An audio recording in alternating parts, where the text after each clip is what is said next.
In this tutorial, we're going to create a new animal. I've chosen this squirrel and this chameleon, and you can, of course, use these same images. I chose them because they both had some very distinguishing characteristics, like this tail here. This eye here is pretty cool. One of the things I'm going to start with is I'm going to flip this. I can flip this so that he's also facing the same way as the chameleon. I can do that in one of two ways. I can flip this entire image, so that would be our image rotation, flip horizontal, and now he's facing the other direction. The one tool that I know you will definitely use here and you'll need to know is the quick selection tool. So that is located here. It looks like a paintbrush with some little like dots. What happens when you use the quick selection tool is you will just kind of click right on an area of an image and select a certain area. And then when you have the marching ants, you can move that over. If you want to add to your selection, you just kind of keep clicking. If you want to zoom in to get a closer look, it's Command plus. I noticed that I've kind of selected some areas that I don't want, so I can go up and click the minus, and that will take away from my selection. So I'm just making some very basic clicks here. You'll notice my brush is kind of got a soft edge. You can see that the hardness is turned down quite a bit. I would recommend that just because it will give you a softer edge. So now I'm ready to move this over. I'm going to choose my move tool. I'm going to click on that selection. Notice how these little scissors come up. So I'm just going to click that and drag it over to my lizard and drop it. Okay? And I'm just clicking right on it, and I'll notice that it's kind of smaller than my lizard head.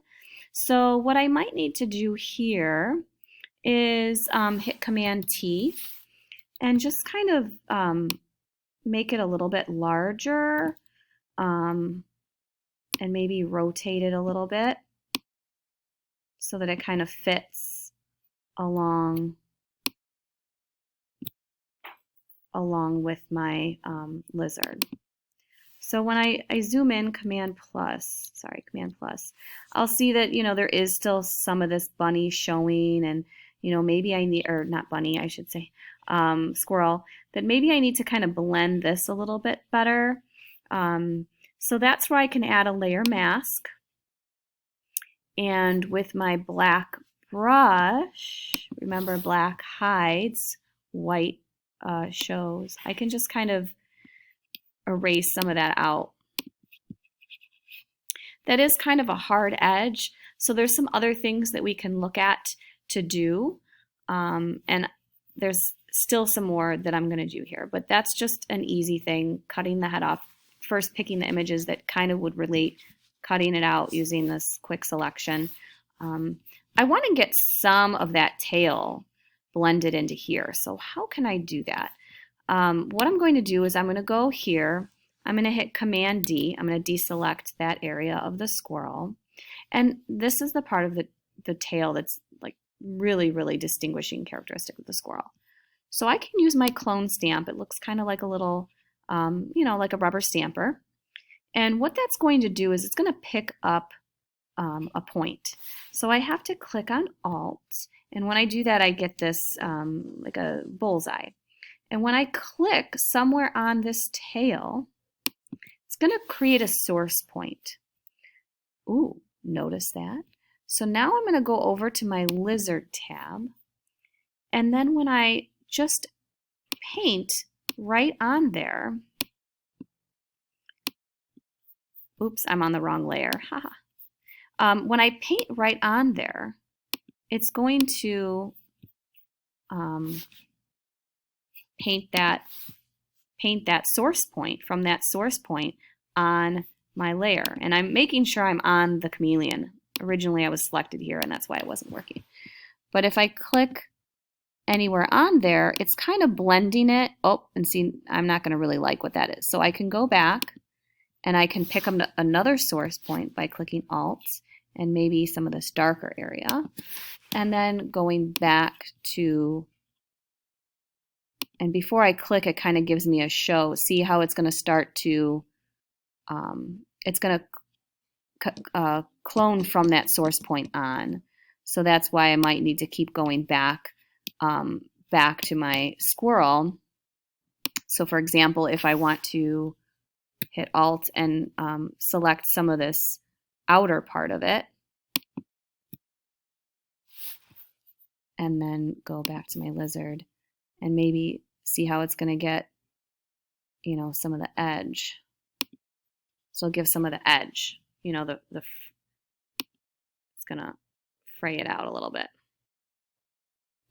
Okay, so I can play around with that. I mean, that's not the greatest, but it's getting me somewhere. So I can go back and forth there to do that. I can also select other areas. Still on my Alt, I can pick up some of this and then go here and, you know, paint some of that on, blend some of that in to the chameleon. Okay, so that gives me a little change there as well. The other distinguishing characteristic here is that chameleon's eye. So I just kind of have the head of the squirrel here. So I want to do something a little bit more. I'm going to hide my squirrel head. Okay, so I did that by clicking the eye here. Funny, because I'm going to work with an eye, right? I'm selected on my chameleon. I'm going to use my quick selection tool to just select that eye. It was very easy because it's a circle. And I'm going to hit Command J. What that does is copy the eye. Okay. I can rename this layer so I know what I'm looking at. Eye. Okay. I'm going to bring back my squirrel head by clicking the eye. And now I can take my actual eye and drag it, remember, Photoshop works in layers, over this squirrel. I can then use my Move tool to maneuver this eye. I can use Command T to resize it however I need and maneuver it around, hit return, and now I kind of have this chameleon eye on top of the squirrel's head. So that starts to work a little bit better. The other thing I can do is maybe blend a little bit more of the squirrel fur into this part of the chameleon so it blends a little bit better. Or I can use, because we've learned our clone stamp, I can pick up just some of the colors around the chameleon and just kind of make the background more apparent instead of the chameleon. So I can just continue to do that as needed and kind of paint it into the work. So I can kind of, seems like it's more on there, so I'm just kind of paint that there and kind of blend it a little bit better, because we want to use these additive techniques to kind of blend things a little bit better, make things seem a little bit more believable. Now I have some issues with pixelization happening here, so I'm going to just Command minus and kind of see how it's starting to look. So I have a little bit more work I can do on the tail. I can maybe blend a little bit more here with some of that, but hopefully this kind of shows you some other ways to kind of work with these modifications and these additive techniques. I might try, to kind of warp this head a little bit too. So I can go up to Edit, Transform, and I can use the Warp tool, and then maybe even that can kind of blend. You'll see how it kind of like warps it a little bit, kind of blends it a little bit more in into the body, just in terms of the way that it's shaped. So you can try some of that. The last thing I'll show you And this one can be a bit tricky. It's a filter. It's a liquefy. And this is why it's tricky. So what I want to do is I kind of want to liquefy by dragging some of this squirrel head into the body of the chameleon. See, that doesn't always work, but you can try it a little bit. And again, if you don't like it, you can go back to your mask and you can hide some of that or you can just go back in your history. Okay, so hopefully some of that is kind of shown you how to mess around and work with blending animals. So if you're struggling with this, go ahead and try to work with these images and see how that might help you.